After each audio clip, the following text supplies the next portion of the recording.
一对重庆夫妻每晚家中遭遇怪事，妻子频繁鬼压床，丈夫时常看见两个民国时期的少女问路，家中诡异的符咒，楼主自拍时眼睛中倒映出的白色女子，逃到西藏后酒店屏幕里诡异的红脸，都令他们惊恐不已，几近崩溃。这究竟是前世的冤亲债主，还是幽冥厉鬼作祟？敬请收看本期《走出科学》。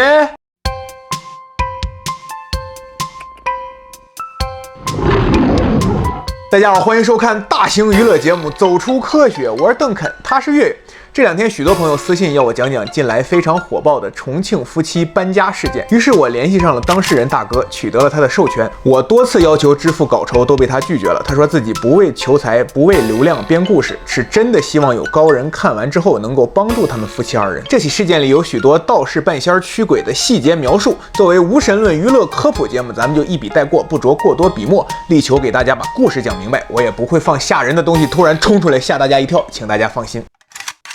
主人公大哥网名叫一个无辜的人，楼主07年入伍，10年当上了特种兵，2014年转业到国企。他从不信鬼神，他7月初开始和妻子遭遇了一连串的离奇恐怖之事，让他产生了世界观上的动摇。2017年7月初，楼主和妻子在重庆某地租了一套3居室。入住之后的一天晚上，老婆说这几天一直睡不踏实，一睡着就被鬼压床。楼主没有太在意，因为鬼压床其实是一种正常现象，说白了就是脑子醒了，身体还没醒。可是几天之后，楼主慢慢发现事情远没有那么简单。第3天晚上，楼主熬夜看欧洲杯，老婆睡梦中突然一声惊叫，说刚刚梦到墙里走出一个穿民国时期服饰的少女。少女问：“我可以进来吗？”楼主还是没有太在意，安慰妻子继续睡下。第4天，白天照常工作，下班回来后，因为今晚没有球，楼主也就早早睡下。没想到这一次可怕的噩梦轮到了楼主自己。睡到一半，楼主感觉浑身无法动弹，努力半天只能睁开一只眼睛。此时他看见床边站着2个穿民国服饰的女孩，头发一长一短，其中短发女孩喊了楼主的名字，并问他：“请问二仙桥怎么走？”女孩问他：“请问新什么城怎么走？”第2个字楼主没有记清。楼主想了一下这个地名，瞬间汗毛炸裂，惊吓之余，楼主醒来，此刻是4点35分。联想到老婆这几天连续的遭遇，楼主明白家里出问题了。岳母听说此事后，花了几千块，请附近的一个有名的师傅求来3张符，按照高人的吩咐，1张贴在床后，1张贴在卧室门上面，1张直接烧掉。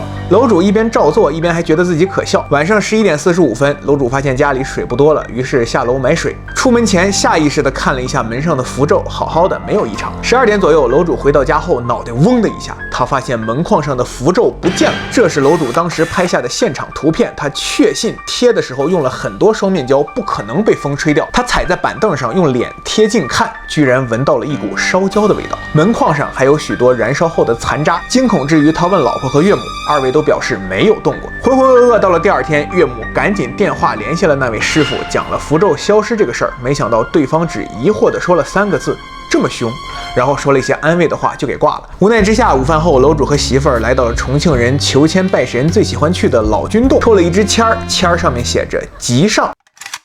排队解卦后，道士告诉楼主，你所求的事情是没有问题的，只不过我发现你最近运气不好。楼主心想，这个道士还有点东西啊，微微一笑，准备离开。正要走的时候，楼主发现道士一直在盯着他看。他心里咯噔一下，是不是发现我身上有问题？于是楼主想请这位道士单独聊聊。2小时后，道士忙完工作出来了，听说楼主的遭遇后，送了他一个桃木令牌，可以防止做噩梦，并说等不做噩梦了，咱们再解决其他的问题。当晚，楼主和老婆依然鬼压床了，但是还好没有看见那2个民国少女。早上，楼主通过微信联系上了道士，并且又去老君洞见面。这次道士给他俩介绍了2个同行。道士们判断说，这些不干净的东西啊，本身就在你们出租屋里，是你们的入住惊扰了他们。随后送了他几本书，让他睡觉前大声朗诵这几个咒，并且告诉楼主，再遇见鬼压床就大喊八卦不拟草就大喊9天应元雷声普化天尊。后来道士还亲自上门。道士是怎么做法的，和咱们的主线故事关系不大，就不多讲了。总之，道士送了楼主一把扇子、一个葫芦和3张符咒。这晚，楼主夫妇终于睡了个好觉。可第2天晚上，怪事又发生了。楼主发现新贴在门上的符咒又不见了。凑过去看，这次没有烧焦的味道。楼主四下寻找，却发现贴在门里的符咒居然跑到门外面去了。更可怕的是，符咒上的双面胶不见了，符咒自己立在了墙上。赶快联系了道士，道士让楼主把那张符咒赶快烧掉。第二天，道士亲自登门，带了许多东西，亲自施法。施法的细节咱们依旧不详细描述了。不久，道士突然大喊：“不好！”原来做法时用的3根香灭了，灭的方式是什么？3长2短啊，具体的楼主也听不懂。反正道士的意思是这个家伙呀不想善了。随后更可怕的事情发生了，3人走进卧室的一瞬间，突然床头的一面镜子啪炸了，碎片炸得满床都是。道士吓得扑通一下跪下磕头，然后大喊一句：“我不想死！”跑出了房间。楼主和妻子见状也跑了出去。到楼下，道士说：“这个东西很厉害，我惹不起，而且我被盯上了，我得回老君洞躲几天，告辞。”楼主和妻子陷入了深深的恐惧当中。无奈之下，楼主和妻子岳母当晚到市中心的商业酒店开了2间房，暂且住下。当晚他们终于睡了一个好觉。第二天，他们联系了老君洞的另一位师傅。一见面，老师傅说：“你的气场很乱，让楼主抽个签儿。”兑换出的签文上面写着“钟馗得道”。老师傅安慰说：“没事的，会解决的。”又约好了亲自登门的日期。楼主和媳妇儿稍感宽慰，回到酒店想好好睡一觉。可楼主万万没想到，之前的遭遇只能算小打小闹，真正的噩梦要开始了。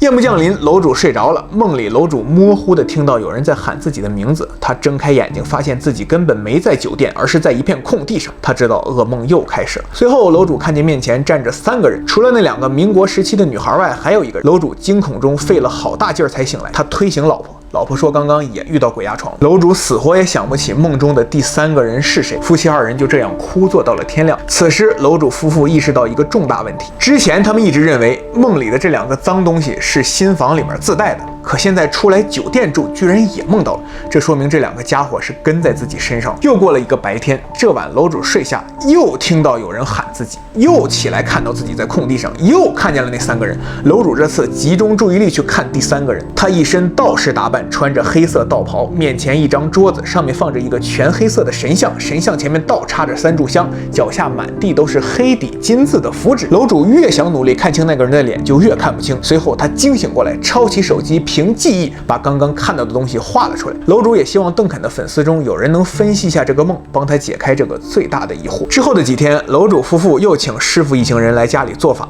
具体的细节不再赘述。总之是一通努力下来，连师傅们都说这个事儿我管不了，分文未取便离开了。此时楼主夫妇真正陷入到恐惧与绝望当中，难道真是前世造孽得罪了什么冤亲债主？万般无奈之下，楼主夫妇决定开车进藏，去拉萨山南县拜访，去请教一下藏传佛教。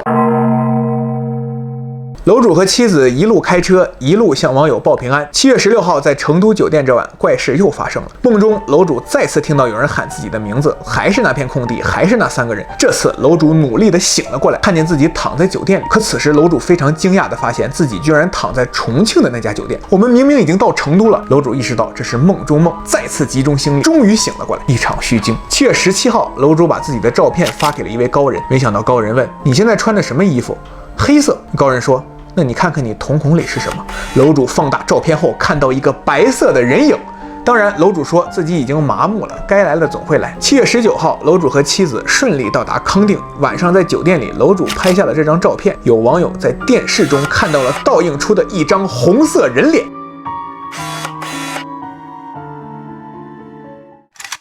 无奈之下，楼主拿出了当年服役时的臂章，睡前放在了身边。事实证明，臂章确实有用，楼主这一夜无梦。这说明有我们威武雄壮的人民解放军在，什么他妈牛鬼蛇神都给你扬了。7月24日，楼主到达拉萨。这几天，楼主也一直在和妻子报平安。同时，他们也听说了郑州遭遇了特大暴雨，想起了当年在部队参加救灾的日子，见证了许多生离死别。希望大家能珍惜当下的生活，为郑州祈福。楼主最近的一次更新在7月26号，也就是在我录制此节目时，他依旧和妻子在前往求助藏传佛教的路上。我也一直在和楼主保持联系。楼主说，这些都是自己本月以来的真实经历，写下这些，一方面是为了向大家求助，看看有没有人能出点好主意，有没有高人存在。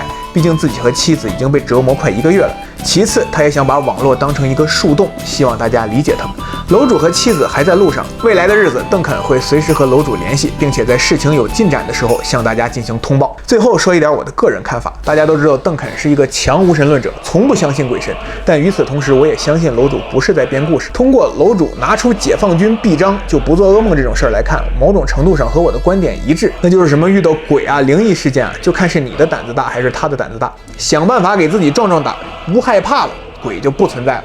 最后肯定有人又要说邓肯，我才不信你不怕鬼呢。我告诉你，你要是被肖战、鲍玉明、林生斌、吴亦凡4位大哥的粉丝连续不断网暴1年，什么冤亲债主你都不害怕。最后说点个人经验，什么放佛曲啊、放什么咒啊都没用。我们无产者的世界不需要有神，害怕的时候来首神圣的战争，什么怪力乱神都给你扬了。节目的最后，我带大家一起欣赏一下这首气势如虹的歌曲。咚咚咚，起来，伟大的国家，做决死斗争，要消灭法西斯恶势力，消灭万恶匪军。咚咚，让正义愤怒像巨浪，滚滚沸腾，进行人民的战争，神圣的战争。大家回去把这段截下来，每天在家24小时循环播放，就可以抵御一切牛鬼蛇神。谢谢大家，我是邓肯，咱们下期见。